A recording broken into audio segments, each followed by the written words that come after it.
Hey guys, just want to do another short video. It's a little experiment I've been doing. I'm not sure if you can tell with this tank, but it is actually a dirted tank. I have probably about an inch of dirt. Then I got my substrate on top. Now, where the experiment comes into place is a lot of people, they do dirted tanks. And they go for the all natural fertilizers and stuff like that. Now, I do have a greenhouse down the road from me. And you know how you find the little white granules in your dirt? Well, I was talking to a guy down there, and it might just be his brand of dirt that he has, but he says that those little white granules actually help oxygenate the soil.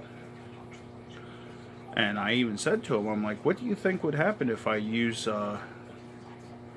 that dirt in an aquarium and, you know, it keeps the soil oxygenated and everything? And he's like, out of all honesty, with the bubbles that it produces and stuff, like if it's kept underwater for long periods of time, it could, you know, kind of keep the substrate a little bit cleaner, because there's stuff rising from the bottom and it's, you know, going to mix up all that mulch that's been collecting underneath and everything. And one thing I've never done with planted aquariums is I don't really clean the substrate too much, because the way I look at it is all that stuff's going to get down into the dirt, you know, create more fertilizer, stuff like that, almost like the circle of life type thing. But this tank has been up and running for 7 months. I mean, I've done a lot of rescapes to it since then. I've never changed the substrate, except for over there I have the sand because of the coolie loaches. They like to burrow underneath, but they haven't done it since I put that sand in there. So I might just take the sand out and put, you know, some more dirt back through there.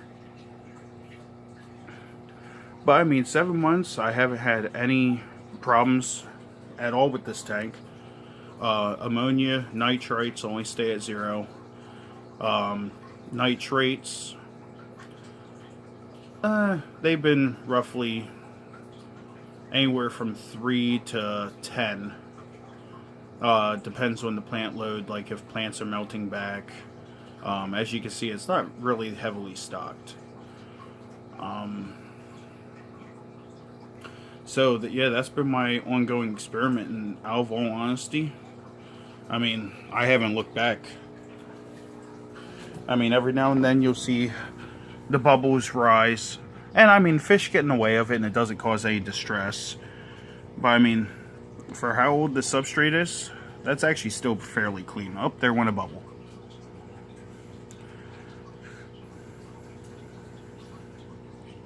So that's, like I said, that's been my long-term experiment.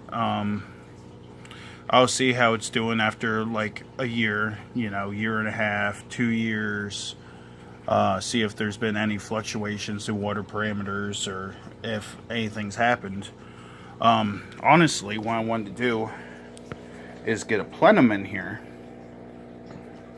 Sorry, the soil can really stay oxygenated. I won't be able to use the dirt though.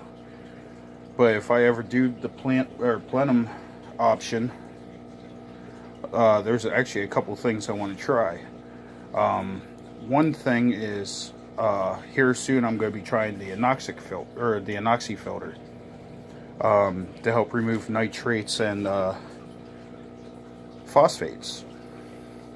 Which soon this thing's going to be getting a sump on it and stuff like that. I don't know. I have a lot of stuff in the works right now that I want to do. But if I do go the plenum route, I'll probably use something. What I want to do is test something else out. I'll probably do it in a smaller tank first, But just like with the Anoxi filter, how it has the layer of kitty litter, laterite, and then more kitty litter, I want to do a very thin layer of that across the bottom of the tank on top of the plenum, and then put my regular substrate on top. See if that works, because all it's really doing is it's just absorbing, you know, all those nitrates and stuff. And I understand that plants will use nitrates for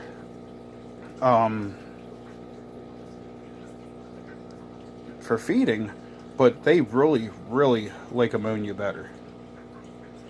That's why every time you start up a new tank, put your plants in right away. They will grow and thrive until until it's completely cycled, and then they might have to, you know, readjust to not having as much ammonia, but